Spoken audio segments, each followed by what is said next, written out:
Please welcome Mr. Sachin Jain, who will introduce our speaker for the day. And don't forget to head to the Forevermark Zone, Wonder Beer Zone and Partner Booths to discover all our latest offerings. If you have any queries during the session, do remember to minimize your full screen and click on the Q&A icon to drop in your queries. Our speakers will answer your queries at the end of the session. Once again, ladies and gentlemen, Mr. Sachin Jain. Distinguished guests, friends, ladies and gentlemen, a very warm welcome to you at this, yet again, a very important session on the second day of the 9th Annual Forevermark Forum. And just to give you a submerge of what's been happening in the last 2 days, we started by talking about what future holds for our industry yesterday amongst all the leaders of De Beers. And as we get out more confident into the future, and we all are in it together, we saw great results yesterday on business, and we all are getting ready. So that's pretty cool. Morning, we started a knowledge series session, which continues to be the most important melting pot of ideas, of inspiration, and we always get people who inspire us, and help us look outside the sort of box we're tuned to always talk and think.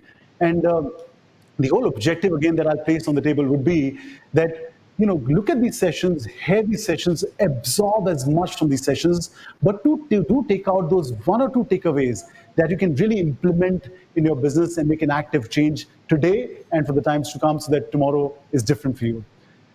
Our next speaker today is Mr. Deep Kalra. Deep Kalra is the executive chairman and the founder of one of the largest travel portals of India, Make My Trip. He founded his company in the year 2000, and he registered it on the NASDAQ in 2010. Over so many years of entrepreneurialism, he's and leading his teams and getting to that success. He's also been on the board of CII, FICCI, TIE, IMA, and really with the spirit of, pushing entrepreneurialism and bringing that spirit in the industry. He's had various accolades and lots of awards and achievements, like the Entrepreneur of the Year Award. He's got the most powerful Digital Innovator of the Year Award, besides various others.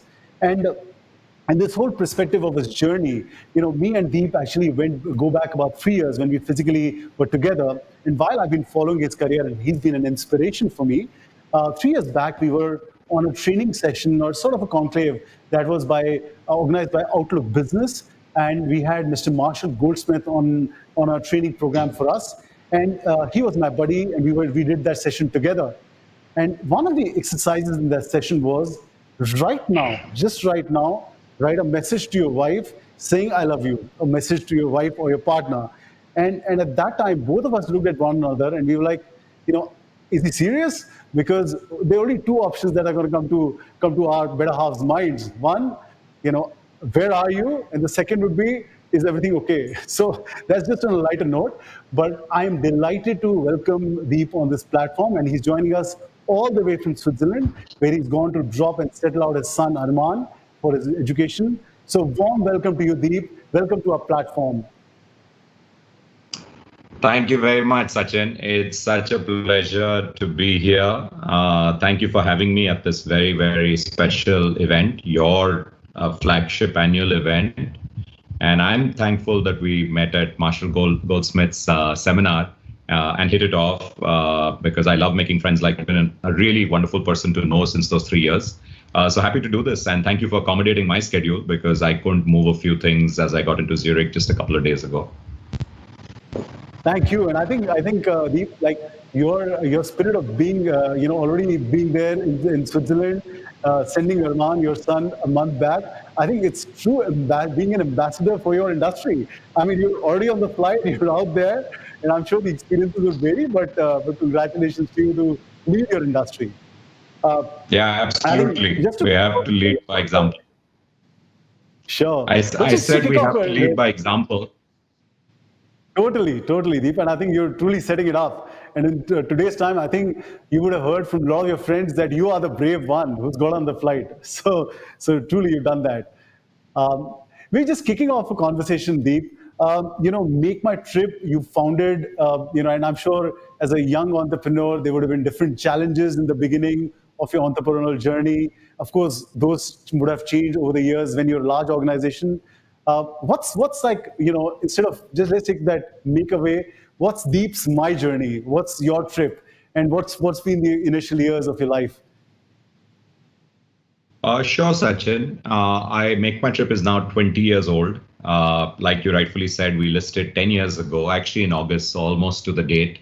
And you know what's ironical is that everything that we built up over 20 years, while the asset is still very much there, the beauty and the scary part about life is what we are going through right now. So I was joking with someone. I said, after 10 years of listing and after 20 years of founding the company, after having touched, gross sales of $6.5 billion, which is pretty big for a travel company in India, making it the largest, we're down to virtually zero. So this is life. And one of my favorite quotes is from John Lennon. And John Lennon said, well before COVID, of course, that life is what happens to you when you're busy making other plans. And it's so true. So sorry, I'm starting off being philosophical, but I think during this time of lockdown in India, and I know most of your guests, most of the attendees are from India, or even if they're not, they've been impacted by COVID for sure. There's no part of the world which has been kind of spared. I think everyone has realized the fragility of it all. You can have the best made out plans, you can have everything going on, but things can change overnight. So how you deal with that becomes critical. So if I see my trip, yes, 20 years of being an entrepreneur. Before that, I worked for 8 years. After passing out of IIM Ahmedabad in 92, I worked for 3 different companies. Actually, a Dutch bank where we did a lot of diamond financing, interestingly called ABN AMRO. So that's a connect, and maybe that's where I learned a bit about the diamond trade, because we had most of the diamond merchants were and the dealers were actually our clients, corporate clients, and I was in corporate banking. And we had actually a branch in Opera House just to serve the diamond market. So learned a bit about it that time. And then I worked for a company called AMF Bowling, brought them into the country. Again, ended up dealing with some of the big players in the market at that time. So I clearly have some karmic connection with diamonds. And then I worked with GE Capital as vice president for business development for just about a year and a half, where I have to tell you that's where I got bitten by the dot-com bug. This was the phase 99, 2000. And while I did try my level best to get GE India to go online in a big way, I did realize that online and internet and building a business on it is something which has got to be your reason for living. There's a French phrase we say called raison d'être. And raison d'être is, what is your reason for being? And one of my biggest learnings was that if the venture that you set up doesn't become your raison d'être, then your chances of success come down. So whatever you're trying to do, especially when you're trying to do something different, you're trying to set up something new, it's a big challenge. Even a conference like this, I'm sure for the last several weeks, this pretty much took over a lot of your time and a lot of your event organizers' time. And this was what they were driving towards. But my biggest learning is whenever you try to do something new, you've got to put everything onto it. There's got to be nothing else kind of cluttering your mind or distracting you.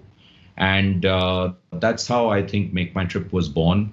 And that's how I think Make My Trip actually weathered the initial storm of 9/11, of dot-com bust, all of it happening between 2001, of SARS epidemic. So we got our first touch of coronavirus, actually, same family, way back in 2002, 2003. And then the global financial crisis of 2008, 2009, which many of you will remember. So I think we've seen a bunch of storms, and that is really helping today.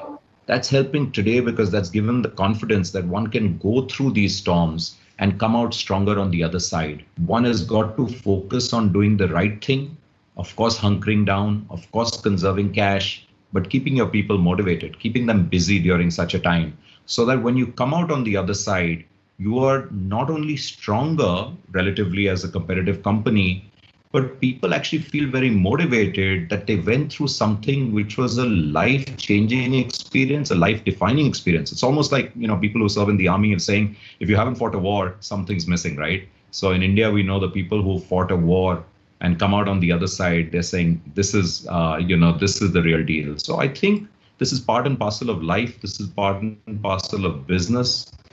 One has got to have very, and I think one's got to have scenarios, and not just for optimistic or realistic scenario. You have to plan for a pessimistic scenario. You can't run out of cash. You can't be sacking people all the time in waves. If you take tough decisions, it's got to be authoritative, tough, and decisive.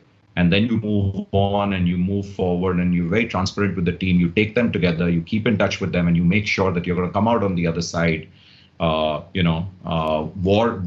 battle scarred by the war, but stronger. So that's my mantra, really.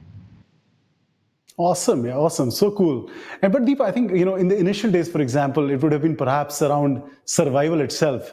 It would have been, there's a tough situation. Can you stay along with me? Whereas today, when you're a large scale organization, it's perhaps the other way around. And as leaders, there's of course a common thread to it, which you said almost like, as fighting a war.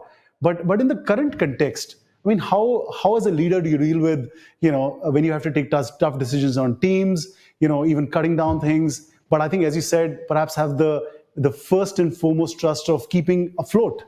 But what does a leader really do, and how did you navigate this time? No, you're right. This has been a very unique challenge. I think this has been something which no one has even remotely foreseen before. So clearly a black swan event. I can tell you for sure that, we were not prepared for this. Otherwise, we would not have 100% of our business in travel. We would have had other things. But when it struck, and although we got a little bit of warning, right? So India was pretty late to the party. So India really got hit in March. And we had already seen what had started happening in China and Europe, and remember Italy and Spain and everything breaking out. But I think this is where human nature and emotions take over. And you always say, oh yeah, but that's happening in China. Oh yeah, but that's happening in cold countries. And I remember all those theories. Oh, India's heat is going to kill the virus, etc., etc. Well, clearly nothing of that worked. So I think first thing is acceptance. So your first phase is to completely accept this is a reality. This is happening. Don't be in denial mode. The second phase is to get into a planning and how you're going to get out of this. So you actually start planning and making scenarios, like I said, your worst case scenario, your best case scenario, and a realistic in the middle scenario, and saying, okay, if this means that we're going to have virtually no travel for many quarters, even a year, are we equipped for that? First thing, do I have the resources? Most important resource, people. So you have the people right now. Will they stay with you? Can't say. Why? What do you need to make sure that with you? Keep them busy, keep them motivated, be honest, try not to cut salaries. I'll come to that in a bit. Second most important resource is definitely your brand. No one's going to take that away. But your customers, how do they deal with the brand during this time? What do customers want from a leading company, from a leading travel company? What are they looking for? Well, it was cancellations, it was changes, it was advice now, where can we travel? So we've got to stand for that. So we've got to build new product which people can access online. Also, people can access our customer service online, and we've got to help them the best we can with refunds. I say the best we can because very often it depends on our supplier, which is an airline or a hotel. And if they are not forthcoming, it becomes very difficult. So sometimes fighting for the customer. Third most important resource is money. And I say it in that order. I think your team, your employees is number one for me. Number two is customers. And number three, of course, is money. And the number three, then you have to see, do I have enough cash to ride the storm? If I don't have enough cash, perhaps I need to try to raise some. Now, clearly a very difficult time for a travel company to raise cash or to get new lines of credit, etc.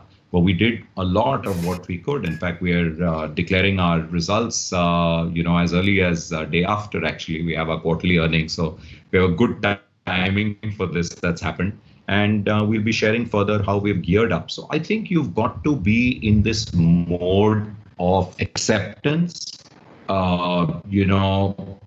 planning, and calm. I think the calm is very important, and I learned this in the past because by being stressed out, by being, really completely edgy and nervy, and, it starts showing on your face, people are looking up to you as the leader, and they're saying, I'm sure Deep, and I have a co-founder, Rajesh, I'm sure Deep and Rajesh have figured it out. And if you are panicking, let me tell you, it takes only minutes for that panic to actually transfer to people and for people to start getting cold feet. And that's when they start jumping ship. They don't jump ship when you ask them to take cuts in salary if they get the feeling they know where you're going. So we did take cuts. We were the first company to announce pretty severe cuts, actually. As early as late March itself, we announced 100% cut at the top, which is still not reinstated. We announced 50% cut for leadership team. We announced 25% next level and 10% till managerial level, and no one below that. We've reinstated most of it at managerial level and mid-level after about 3 months when a little bit of travel started coming back. Also, we started realizing that people, it was beginning to pinch them now. We did have to take one very hard decision, a harder decision, which is to let go of almost 10% staff, which is horrible when you're a 3,000 person company. But let me tell you, compared to what companies around the world, Expedia or Booking.com or TripAdvisor, all the big companies, even Airbnb, they've let go of so many more people, 25% of staff, that we think we got away smartly, simply because for us, people are critical. And why did we let these people go? Because even post-COVID, I realized that certain parts of our business are going to change forever. Our retail stores, we've actually converted into franchise. So most of them will get jobs with the franchise owner, but they'll be off our rolls. So we've actually changed our model even further from being 90% online to 100% online. So we now don't even have those retail stores because we know even post-travel, post-COVID, people are not going to be flocking to retail stores. People are going to be trying to buy things online, whatever they can. And I think that's proven. The shift to digital has been so severe during the lockdown that no one's going to go back to the offline world. So I think that's really the job of a leader, to stay calm, to have a very clear plan, and take people along. And if I can add a very important thing, it's being transparent and honest. So when you're planning cuts, you've got to take your senior people into confidence. You've got to explain to them why you're doing this. After the cut, you've got to do it the nicest possible way, which is to give very long lead time, to give things like, most of our staff have laptops, most of them have medical insurance, let the medical insurance run out the whole year, let them keep the laptops. I can tell you for people who had served long-term, more than 10 years, which was even harder, both Rajesh and I went out to help them financially and personally because we think we owed it, and maybe it was some kind of assuaging of guilt, because I have to tell you, in 20 years, it was the toughest decision I've ever had to take is around people. It's not about shutting down businesses. It's not about anything else. So that's a big learning. I hope I never have to be in that again. And for that, we have to make sure that our fixed costs is kept as low as possible for the longest time. I mean, our model now fundamentally changes. We slashed a lot of fixed costs, but I want to make sure even when travel comes back, that fixed cost doesn't balloon again. So we've got to keep that in check. Thanks for that honest insight, Deep. I think it really is very insightful, and it holds a lot of meaning to a whole lot of leaders in our business listening to you. You mentioned about the approach that you did, and what really came out is agility, is being nimble. It's not saying that the top is not connected to the bottom. You're taking quick decisions, and of course, COVID has pushed everybody. But as a customer of Make My Trip, it's always, every time I go on to Make My Trip over the last 10 years, every time it gets easy, it gets more friendlier, it's easy to navigate, it's easy to do stuff around. And I think, there'll be, I'm sure, a large team from of your team who's been working on it. But how agile should the top management be? I mean, agility is I want to, as a customer, I feel that I'm dealing with a very agile brand who sort of, is quite dynamic. But what's the right balance? How fast, how quick, or how slow should it be? And I'm asking that purely from a perspective that, diamond business tends to be a very similar business. Any small change, we take much longer to adapt on. Technology is really in the last burner, so we're slowly adapting it. So I think that's where my context is coming in. Yeah, it's a great question, Sachin, and I think you touched upon a very vital part, a very vital for any business. So I think agility is at the key. See, the reality is that these cycles, business cycles of up and down, are moving very fast. They have become shorter but sharper. So you have ups and downs in business which are happening, and you'll see this cycle, macro cycles, they're getting sharper. So the up and down is more, and they're getting more compressed. So they're going to happen. It's going to be a sharp one. Now, for a business to survive that up and down, you've got to sometimes pivot. You've sometimes got to tweak your model. You've got to do all kinds of things. And if you are not fast and you're not agile and you're too stubborn, which is what tends to happen to a lot of entrepreneurs I've seen, they're too stubborn and they're saying, no, I've done it all along so far. It's worked out well for me. There's no reason I need to change. I'm quite happy to continue doing it in my own way. Then sometimes you perish. So agility is the key. I was very happy to hear that you see the improvements in the platform, because frankly, that is exactly what we are continuously focused on. How do we know what to change? We have a long wish list. So every product manager, and we have probably 100 product managers now, they all have their smart ideas. We should do this and we should do this. I have my not so smart ideas of what I'd like people to do. But frankly, for us, the North Star is the customer. So we go back to the customer every time we are in doubt. The amount of time I insist that people spend listening to customers, talking to customers, even right now, by the way, during COVID times too, because the needs are changing. Everyone I know is now asking me, not where can I go? They're saying, where is it safe to go? So the word safety has come in. People want to travel. You'd be happy to hear that almost every top-end resort, which was a driving distance of 2, 3, 4 hours from the big cities of Delhi, Bombay, Bangalore, etc., was chock-a-block full over the last 4 weekends of August. That's the way it's been. So people are going back. They're getting over their fear. They're realizing that they can travel with masks on, which is safe. Of course, people prefer driving too. Even when they're at the resorts, these are the open air kind of resorts. They're spending some time outside, a little careful, where they have large lawns, etc. They're getting, a feel, especially in Bombay, where people tend to live in smaller apartments. They're getting a feel of the outdoors, and they're doing room service, but they clearly are dying to go out. Let me tell you, my flight was totally full coming in here, totally full. I mean, maybe there were 5 seats empty. So people are flying, albeit with masks. Not everyone on tourism. People are flying for their own different needs, but they are going. So we are asking our customers, what do you need from us all the time? We are asking them and challenging them and doing focus groups with them. I actually sit in these sessions, and we do them through third party. We call them customer labs. And the reason I go is twofold. The first and the most important reason is I learn much more when I spend that day out with customers. There'll be 8 focus group discussions, some one-on-one, some 3-on-1 as friends and families. A moderator will be talking to them. We'll give our questions. Halfway out, the moderator will come and ask us anything else you want to ask. And we're listening in the other room. We've taken permissions. We pay them well to give us their time. So firstly, I learn a lot more when I'm there talking to customers and hearing from them what we can do better, what they don't like about us. I typically like to meet customers who know our brand, who've searched on our platforms but have not bought from us. I really want to know why. I love to meet customers who buy flight tickets from us but not hotel rooms. I love to meet customers who buy domestic hotels but not international hotels. Holidays online. So this is the new challenge, and we keep asking. The second reason I attend these is if I'm spending time in these sessions, then basically the team is saying, oh, this is damn important. We better do the same. So I get at least 15, 20 guys to come with me. We do this in a hotel. We call in people in the other room. And that becomes our North Star. That tells us what we need to focus on, what we need to build, what is the next level of innovation we need to do, and then fast.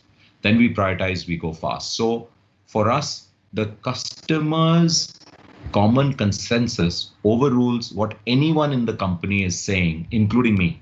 So a product manager, when he or she is hired, is told you have every right to say no to anyone in the company, including Deep and Rajesh, if you can back it up with data. So in our business, we can test. So we test and target. We have something called an A/B platform. We can expose a new change to a control group A, maybe 1% of our population, keeping 99% the same, because we can't, bet the whole bank on a change till we don't get to know that the change is positive, which means we're getting higher conversions. So it's pretty fascinating, but I think agility is at the core of it all. Brilliant. And I think if I were to take a couple of messages very clear and loud that you said, is that, talking to your consumer is not just a jargon. We better get serious about it. And we do run some consumer surveys and all of that. And most of them are very fancy. You You get insights which represent a certain percentage. At times, when I look at those statistics, you get lost in those statistics. But I think it's clearly about, and I would urge all our listeners, all our audience today, to really go out and listen to consumers. At times, the best ideas are coming from them. Deep is, who's running such a large organization, is validating that anyways.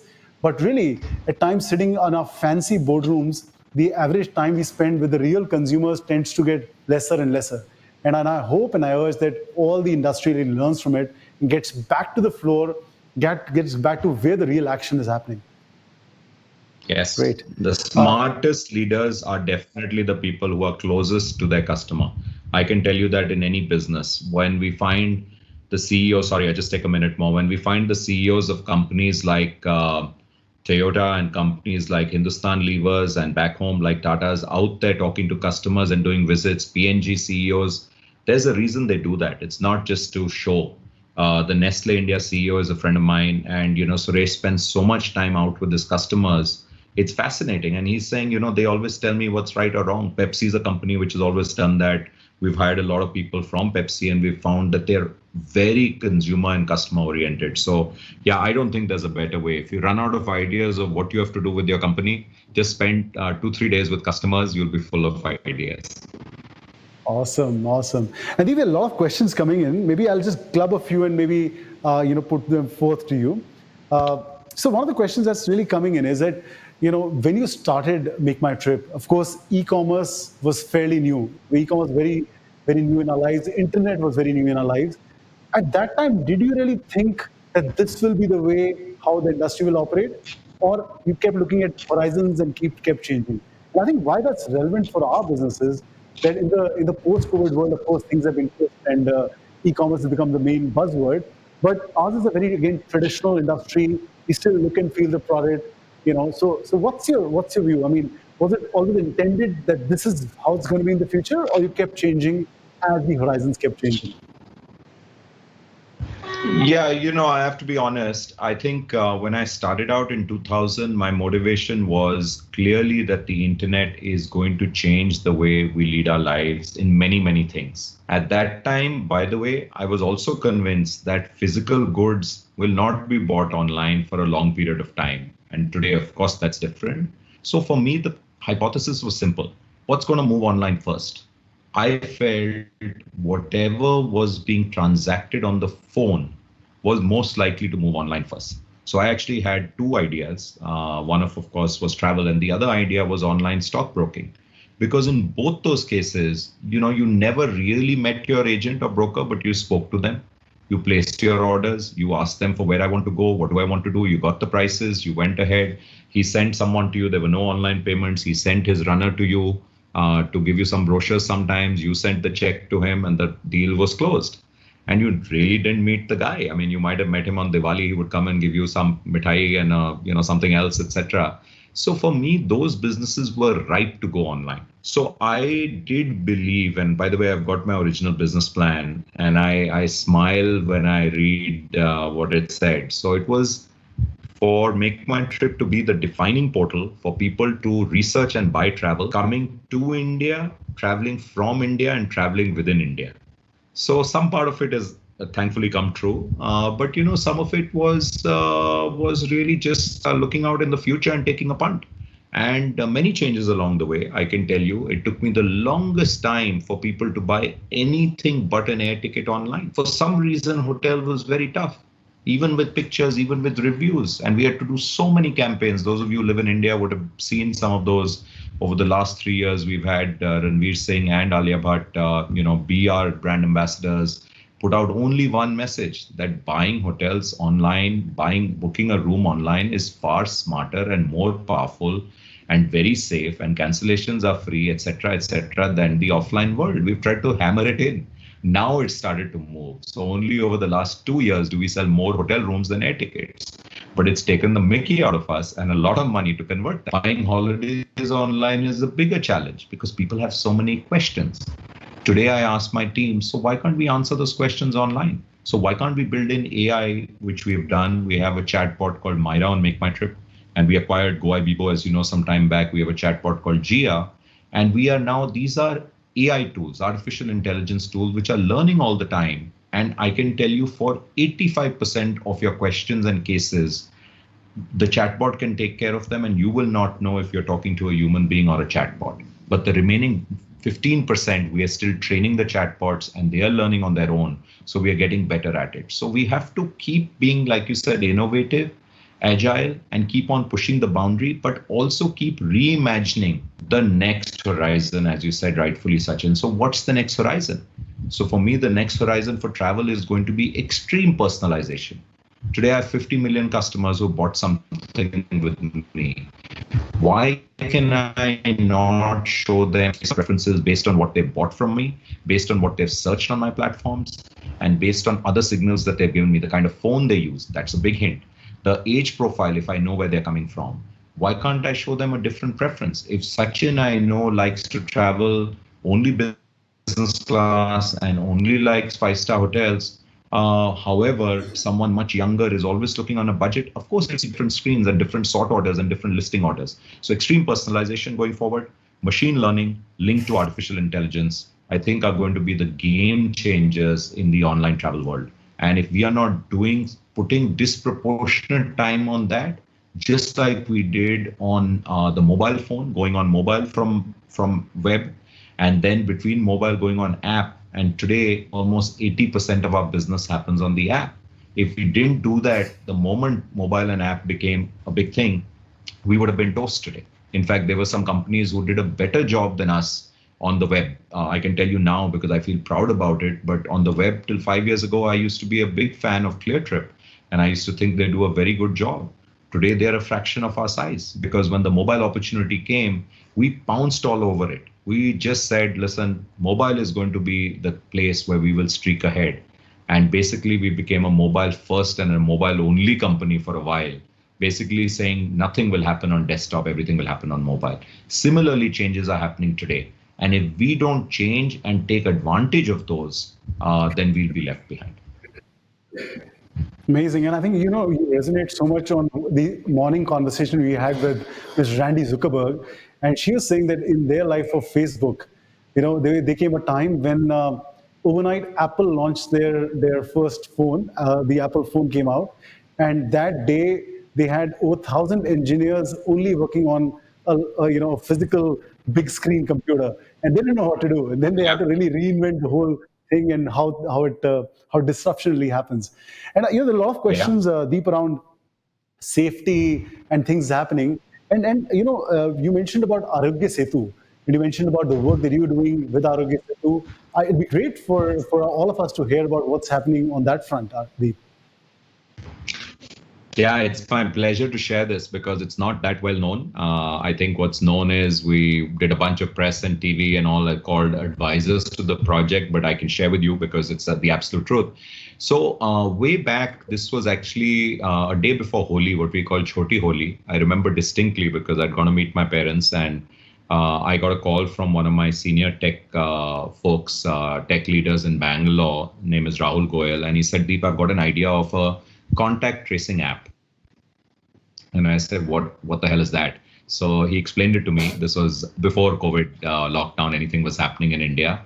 And he explained it and I really liked the idea. And he said, this will basically combine the power of Bluetooth and basically Bluetooth will be a proxy for coming close to someone. And if they are infected and they don't know it today, but later they get positive, then we will be able to pass that message on to anyone who came close to them. And he described it in tech jargon, which I'm very comfortable with. And I said, okay, let me write out something. So I wrote out something. We went back and forth. And that day itself, I sent it to a few friends in government, including Amitabh Kant at Niti Aayog. And I said, boss, I know him quite well. I said, boss, I think we need to build this for the country and we can do it. I heard nothing back. As I joke, all I got from him was happy Holi. And then for a week, nothing happened. And then suddenly after a week, Amitabh called me and said, वो जो तुमने बताया था ना वो बनाना है. I said, what do you mean? He's saying we have to build it. It's important. So I said, okay. He says, put your best guys on it. So over the next 3 weeks, we had 30 people on it, including Rahul, of course, and the best of guys working on it. And we built what you guys know today as Arogya Setu. We built it pro bono for the government. Obviously, it was our service. We invested a lot. We kept on doing it till a certain point where after about 100 days, I said, boss, we really have to now let these guys do other stuff. Government very nicely, Secretary of METI, Mr. Ajay Sani and others actually offered. They said, no, you've done this pro bono. We value that, but maybe you can continue doing it and government can pay you. That somehow we didn't like the model. We felt that whatever we charge will not compensate for the opportunity cost of these guys. Also, in those 3 months, we had taken it up to 130 million downloads and users. We had open sourced it, so all those concerns around, all the concerns around safety, etc., and secure out there. So once you open source it, anyone can check what's happening. And it was proving to be so useful. It was rock steady. We never had any issues on technology. So it was a good time to hand it over. And we are still involved as advisors. We are still on their beck and call, and we've promised them that. But it was a great feeling. And I can tell you, hand on heart, that was my ray of sunshine, my ray of optimism during the entire COVID lockdown. It was thrilling to build this. It also gave us the satisfaction that if we put our mind to anything, we can build anything. We knew nothing about contact tracing.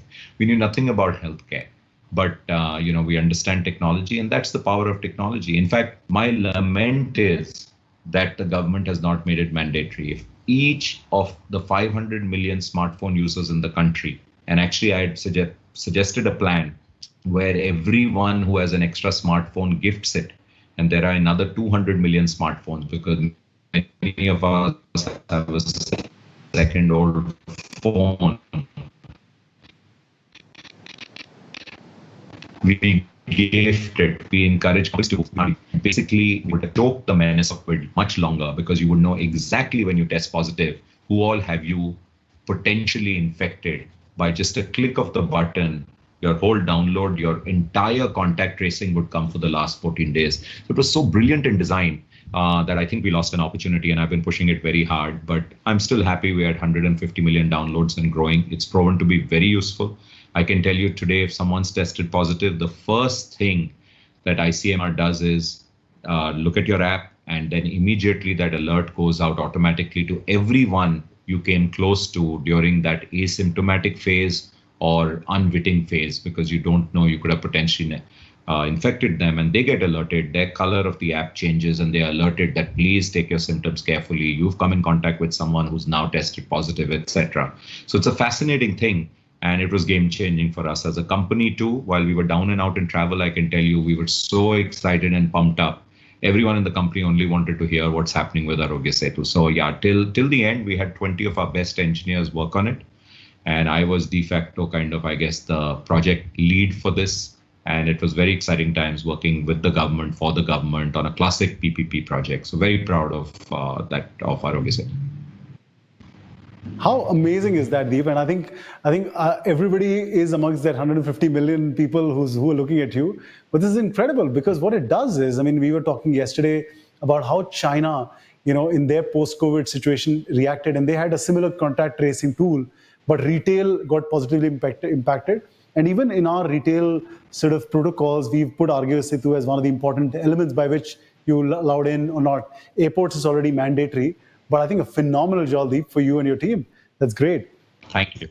And Deep, we've also been talking about, and there are again questions that are coming up where, we've been talking about sustainability.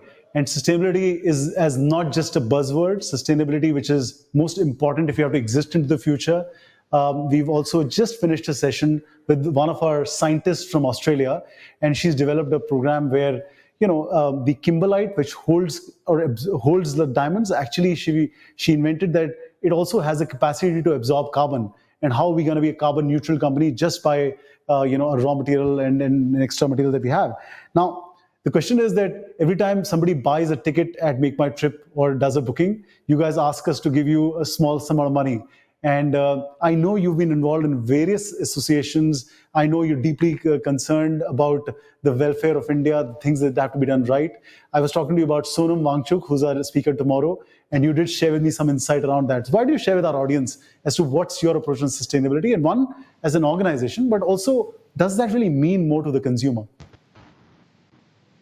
Yeah, absolutely, Sachin. And I have to tell you that I have started to understand sustainable and responsible travel only over the last maybe 5, 6 years. Prior to that, it was a nice thing. It was a buzzword. Yes, we request you to donate 5 or 10 rupees when you make a booking with us. And that goes towards the Make My Trip Foundation, which in turn has given that money to various causes. The first one and the biggest one, which we've now been associated with for almost 15 years, is Seva Mandir, which is a wonderful NGO based in Udaipur and working in the vast tracts of desert land around that area and with villages there. And one of the things that they do is planting of trees. So we used to match all contributions up to a certain level and give that money to Seva Mandir and then monitor the trees. You will be happy to know those who have donated 1.1 million trees have now been planted out of the money that you gave, the company gave some matching contribution, as well as personal employees in the company. So that really, really makes a difference to the environment, because this is called offsetting your carbon footprint. And this is one of the best things we can do, of course, while our scientists work on better fuels. And, every time you travel, in fact, every time we go from point A to point B, if we go in any motorized transport, there is a carbon footprint. And if we go in gas guzzling cars, it's a bigger footprint. If we go in electric cars, it's much lesser. It's not zero, by the way, because the electricity also has to be generated, but it's much lesser. If we go in mass rapid transport like trains and trams, it's much lower. And therefore, the most developed countries of the world will always have a very good mass rapid transport system because they've figured that out. Personal car is obviously the maximum. And then planes, if the plane goes fairly empty, then it's very, very expensive, the carbon footprint, or people use personal aircrafts, etc. It's a big impact on the environment. So I think for far too long, we've been abusing the environment. In fact, there's a big theory that the genesis of COVID is actually a reaction of nature actually getting pushed back. And it could be actually beyond just what we call these zoonotic kind of diseases or viruses that has come about. But I don't know enough about that. What I do know is, if we don't take care of our environment, we will ruin all our beautiful spots for travel and tourism forever. I think most of us are familiar with what we have ended up doing to beautiful hill stations up north, whether it's Shimla, Nainital, Mussoorie, or to the beaches in North Goa, or to many of the other places which we've made so populated and so congested, and we've littered the beach with plastic bottles, etc., that you don't want to go there any longer. So we are all seeking to go either to remote places in India where there are very few people, or go overseas. And every time we go overseas, even when we go to Thailand, of course, Maldives is an extreme, but you go to Thailand, you go to the beaches of Malaysia, even Sri Lanka, we say, wow, they're so well maintained, they're so clean. But why? Because the people are careful, and we have the right policies for travel and tourism, that we don't overcrowd these places. There's a carrying capacity, which is we will not take more than so many people. Beaches in the world shut down. So famous beaches in Philippines, etc., have shut down because for a whole year saying, no, we're ruining the ecosystem. That's called responsible tourism. So people are now being encouraged to travel light, which means make your carbon footprint light. You don't always have to stay in very expensive hotels. You can be in outdoors and enjoy it. There can be nature lodges. There's an alternative to everything. So one of the smallest things we can do, which is turning out to be a menace for the seas, the oceans, and the beaches, is the use of single-use plastic, whether it's polythene bags or it's water bottles. But we all know we have to drink water when we travel. So we looked at a very fragile ecosystem, which is the Andamans. We send more people to the Andamans and to Ladakh, and I'll talk about both in any other company. And we found that in Andamans, everyone was taking plastic bottles because they needed water when they were on the beach and it was hot. So we said, what's the alternative? If we were to give reusable bottles, once it's over, where will you take water from? Luckily, after a lot of research, we found that the ground level water was firstly clean and sweet and not brackish. We looked at the Havelock Island, which is the most, I think, beautiful part of the Andamans. I've been there multiple times. We worked with Tata Chemicals to set up water ATMs. So this is basically getting water, groundwater, and dispensing it out for as low as 1 rupee for a bottle. We give our customers who are going there a reusable bottle, which is not thrown away, and encourage them with all the right material that you can fill water there. You don't need to carry a plastic bottle. And we are working with the authorities to see if they can now actually ban single-use bottles altogether in these places. So it's a really exciting development. They really like the fact that we have 3 water ATMs in the island of Havelock. And post-COVID, we want to roll it out. By the way, that was done just before COVID. So in February, we were there for the inauguration. The chief secretary also came, and they felt that this was a really good movement. In Ladakh, the biggest problem is it's a cold desert. And what happens is there are hardly any vegetation and trees. So when you have flooding of the river, the Zanskar and the Indus, when you have flooding, it takes away whatever vegetation there is every year. Year on year, the cycle is happening. So I met Sonam a few years ago. In fact, we got him to speak at a town hall of ours in Bangalore. And I was fascinated with what he was doing. So I became a personal patron of his foundation, but also as a company, we went forward. And the more he told us, he spoke about something which he'll probably talk to you about tomorrow called Miyawaki planting. So I'll just talk about it quickly. It's a revolutionary way of planting, which in cold deserts also you can very quickly get plantation. It came from Japan. And we said we'd like to partner this. So we helped fund the first pilot project. And since the results were successful, we have doubled down and we are supporting him for this. And, if this works out, they can change the topography of Ladakh in the next few years. It can become a green valley, and rather than becoming a green desert, a green plateau rather than a cold desert. So you'll enjoy your session with him. I think he's one of the most thoughtful and brilliant guys you can work with. And so we are looking for such causes anywhere. We've taken up other small places. We work closely with WWF, World Wildlife Foundation, and we are doing some places in Northeast where we are working on eco cafes where people can break their journey, but it's an eco cafe with 0 carbon footprint. And again, they can recharge themselves out there. So a ton of projects going on. It's all on our website and on our app if you have the time or the inclination. Just click on Make My Trip Foundation. And we believe that this is critical. Otherwise, we will have no place to go to. And all of India will become another very crowded mall road of, Mussoorie or Nainital, which is, gives me the creeps when I think about it. So yeah, I'm personally very passionate about sustainable. That's amazing, Adeep. And I think to all the audience, I'll resonate the fact that we all have to be responsible citizens, but also responsible entrepreneurs. And it's not just a good thing to do. It's perhaps the right thing to do now. And again, Deep, we can go on and on because there's overwhelming response to your session. But I'll maybe end with your one directional view. I personally think I am a diehard optimist about India.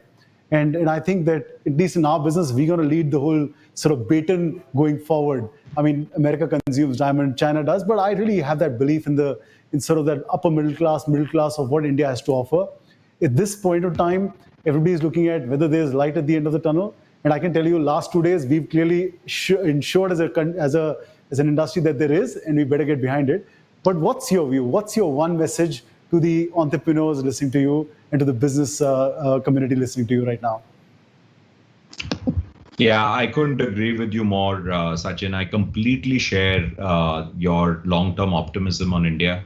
I think India's time is yet to come. The best time is yet to come, but all the forces are coming together. Not only do we have, a large and growing middle class, which we talk about, we're getting closer and closer to the tipping point. And the tipping point, for some places like China was when we reached $6,000 per capita income.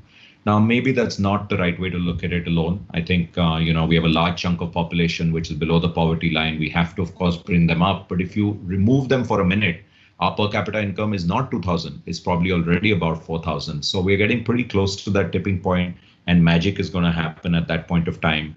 I think we by far have the smartest people in the world. Indians are going and shining anywhere, and they're also very, malleable and adjustable. They can go anywhere and they can lead companies. So I think the best is yet to come. My message to all of this is a temporary blip. It's a moment of reckoning. It's a moment for us to think and actually understand how we can future-proof our businesses. Each one of you will definitely get out of it if you do the right thing. And when you look back, you'll say, wow, we survived that. We can do anything. So be not only positive, but, radiate that optimism internally.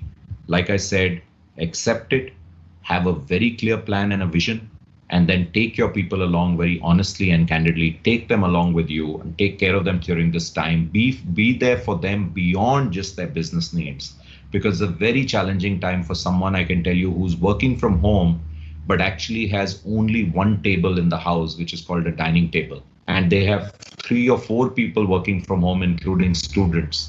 They might have only one computer in the house and using smartphones. It's very different for most of us, which can all have a dedicated room and make it our work room and our study and work out of anywhere. So we have to empathize with them. And our job as leaders is to take care of them and to make them comfortable, even if you have to send that log on and be able to kindness in the same years to come. So I'm very, very bullish that we'll get out of it if we do the right thing. Fabulous, Deep. With that, we'll have to end this session. And from all of us at De Beers, Deep, from the bottom of my heart, a big thank you. Thanks for taking out all the pains. You know, you could do so much other stuff in Switzerland that you have still taken out time from us. It really has been a very valuable discussion. And I'm sure lots of people bump you in the next journey and they'll tell you about this conversation and how they picked up, you know, few insights from you that have changed the future. So thank you, Deep. Thanks for being with us. Thank you, Sachin. I really enjoyed it, and appreciate you inviting me. And I hope you have a wonderful conference, everyone, and stay well. Thanks, guys. Bye bye. Thank you. Thank you. Have a good day. Bye.